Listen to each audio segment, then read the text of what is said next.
Brought to you by खाता book. इनका tomorrow होना हो लेकिन हिसाब टुडे हो सकता है। हाँ?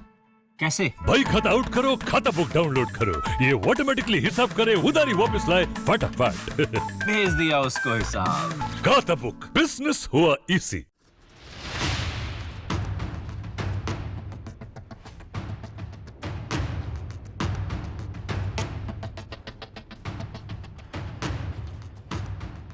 पाकिस्तान में बड़ी संख्या में आतंकवादी भारत में घुसपैठ करने की फिराक में हैं और पीओके में कई आतंकी लॉन्चिंग पैड सक्रिय हैं। ये दावा बीएसएफ ने किया है। बीएसएफ कश्मीर फ्रंटियर के आईजी राजेश मिश्रा ने कहा कि कश्मीर में एलओसी के पार कई आतंकी लॉन्च पैड सक्रिय हैं और हर एक लॉन्चिंग पैड पर कम से कम 250 से 300 आतंकी मौजूद हैं जो भारतीय सीमा में घुसपैठ कर हमले की फिराक में हैं। उन्होंने कहा है कि पाकिस्तान बिना उकसावे के लगातार गोलीबारी करके आतंकियों को सीमा पार कराना चाहता है, लेकिन भारतीय सेना पाक के इस नापाक हरकत को मुंहतोड़ जवाब दे रही है।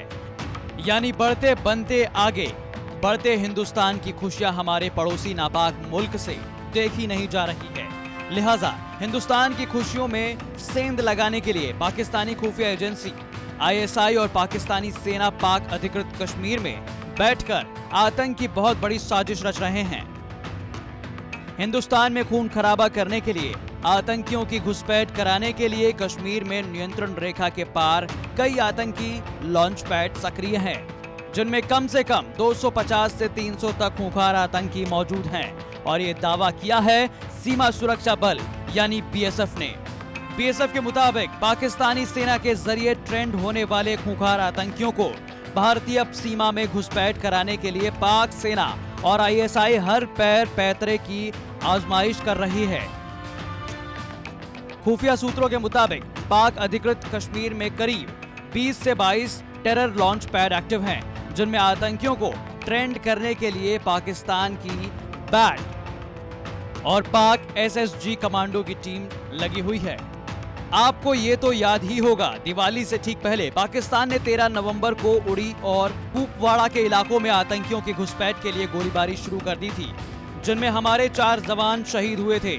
जवाब में भारतीय सेना ने एक के बाद एक पाकिस्तान के कई अड्डों टेरर लॉन्च पैड पर हमला कर कम से कम 8 पाकिस्तानी सैनिक और आतंकियों को ढेर कर दिया था।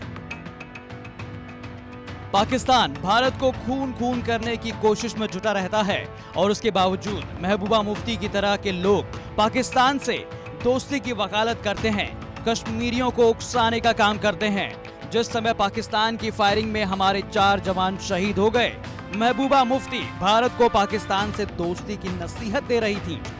उन्होंने कहा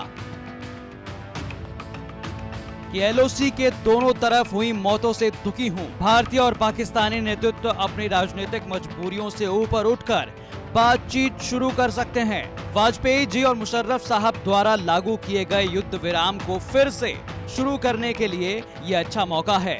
फिलहाल जिनकी राजनीति सिर्फ कश्मीर में नफरत फैलाकर होती है, उनसे उम्मीद भी क्या की जा सकती है। लेकिन सुन ले पाकिस्तान, सुन ले आतंकियों के आका और सुन ले भारत के खिलाफ साजिश रचने वाले। हिंदुस्तान के खिलाफ हर साजिश नाकाम होगी, क्योंकि देश बदल चुका है, तरीका भी बदल चुका है और प्लान भी। ब्यूरो रिपोर्ट, भारत तक।